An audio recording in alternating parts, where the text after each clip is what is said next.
नमस्ते। आज हामी यतिखेर नमना जनउत्थान क्लब दुधौली नगरपालिका वडा नम्बर 4 को खेल मैदानमा छौँ। हाम्रो नमना जनउत्थान क्लबको होम ग्राउन्ड हो, यो ढकाको खेल मैदानमा छौँ। तपाईँलाई यो भिडियो मार्फत हामीले एउटा कुरा जानकारी गराउन चाहन्छौँ। तपाईँलाई कतिपय हाम्रो शुभचिन्तक, हाम्रो क्लबको समर्थकहरूलाई जानकारी छ। हाम्रो अत्यन्तै राम्रो खेलाडी सुनिल कुमार भाइ खटियाको भाइ हुनुहुन्थ्यो। 2077 साल माघमा चाहिँ उहाँको चाहिँ बाइक एक्सिडेन्टमा चाहिँ निधन भएको थियो। त्यस पश्चात हाम्रो क्लबले पनि निकै धेरै घाटाहरू बिहोरेको थियो। निकै नै राम्रा खेलाडी जसले क्लबको लागि निकै धेरै टुर्नामेन्टहरूमा चाहिँ हामीलाई फर्स्ट ट्रफी दिलाउन एकदमै अहम भूमिका खेलेका थिए भाइले। भाइ बितेपछि भने हाम्रो क्लबलाई एउटा घाटा स्वरूप हामीले बिहोर्दै आएका छौँ। विभिन्न कालखण्डमा हामी विभिन्न जिल्लामा गएर पार्टिसिपेट गरेका थियौँ, तर धेरै जसो हामी टुर्नामेन्टमा चाहिँ एउटा विजेता भएर आउन सकेका छैनौँ। त्यस कारण हामीले चाहिँ एउटा भाइको नाममा चाहिँ सुनिल स्मृति कप राख्छौँ भनेर यो धेरै अघिल्लोदेखिको प्लान थियो हाम्रो।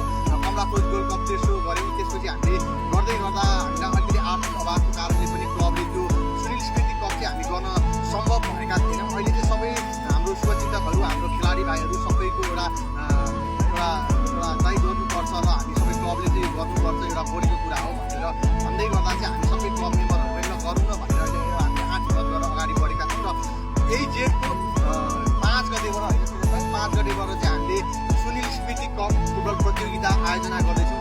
नमना जनउत्थान क्लबले यही खेल मैदानमा गर्दैछ र हामी सम्पूर्ण क्लबको तर्फबाट हामी सम्पूर्ण टिमहरूलाई, विशेष गरी दुधौली नगरपालिका अन्तर्गतका वडाका टिमहरूलाई चाहिँ हामीले आह्वान गर्न चाहन्छौँ। होइन, तपाईँले पनि आएर उक्त प्रतियोगितामा सहभागी जनाउन सक्नुहुनेछ। त्यति ठुलो धनराशि नभए पनि भाइको सम्झना स्वरूप भाइलाई चाहिँ एउटा खेलाडी हो, खेलाडीलाई पनि हामी सबै खेलाडी भाइहरू हामी ब्याकग्राउन्डमा देखिरहेको छौँ। भोलि यो सबै हामी कसैलाई पनि पर्न सक्ने स्थिति हुन्छ। सो भाइको सम्झना स्वरूप चाहिँ हामीले यो प्रतियोगिता आयोजना गर्ने कुरा तपाईँलाई यही भिडियो मार्फत जानकारी गराउन चाहन्छु। र तपाईँहरूले यो प्रतियोगितामा सहभागिता जनाउनुको निम्ति स्वयं म लगायत हाम्रो क्लबको टिम मेम्बरहरू हामीहरू छौँ। सुरेश भाइ, सुभाष कुमार भाइ लगायत हाम्रो खेलाडी भाइहरू, लक्ष्मण भाइहरू, धेरै भाइहरू, त्यसै गरी हाम्रो टिम धनलाल दाईहरू, हाम्रो क्लबको म्यानेजमेन्टलाई पनि तपाईँले सम्पर्क गर्न सक्नुहुनेछ। मैले अहिले पनि डेट घोषणा गरिसकेँ। जेठ 5 गतेबाट यही खेल मैदानमा चाहिँ हामीले चाहिँ सुनिल स्मृति कप, प्रथम सुनिल स्मृति कप भनेर राख्नेछौँ भाइको सम्झना स्वरूप। र यो कार्यक्रम सकेसम्म हामी त्यसलाई फाइदामा लान चाहन्छौँ, किनभने त्यहाँबाट कलेक्सन भएको केही आर्थिक सहयोग चाहिँ हामी भाइको परिवारलाई दिन चाहन्छौँ। किनभने भाइको आर्थिक स्थिति, घरको आर्थिक स्थिति पनि निकै नै कमजोरै छ। यो भाइ बिक्री गर्दा पनि हाम्रो नमना जनउत्थान क्लबले भाइलाई चाहिँ एउटा 50,000 रुपियाँ हामीले सङ्कलन गरेर त्यतिखेर पनि भाइको परिवारलाई जिम्मा लागेका थियौँ।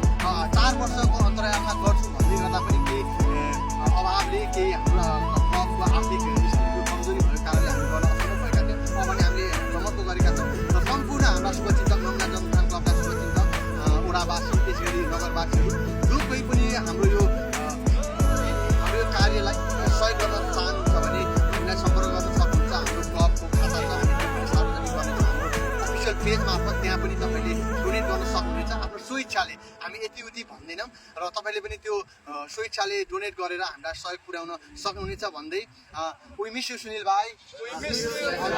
हामी सबै क्लबका जुनियरदेखि सिनियर भाइहरू पनि हामी रेडी छौँ। होइन, हामी सुनिल हामीले एउटा राम्रो खेलाडी गुमाएको छ। हामी धेरै नै क्लब परिवारले, हाम्रो खेलाडीहरू, हाम्रो शुभचिन्तकहरू, हामी भाइप्रति जहिले सम्झना रहेको छ। निकै राम्रा खेलाडी थिए भन्दै अहिले पनि बिदा हुन चाहन्छु। जेठ 7 गतेबाट सुनिल स्मृति कप यही खेल मैदानमा, जेठ 5 गतेबाट सुनिल स्मृति कप यही खेल मैदानमा हुनेछ र सम्पूर्ण खेलप्रेमी दर्शकबिनहरूलाई पनि आएर उक्त खेलको मनोरञ्जन लिदिनु हुन पनि हामी हार्दिक अनुरोध गर्दै अहिले भने बिदा हुन चाहन्छु। हस्त, धन्यवाद।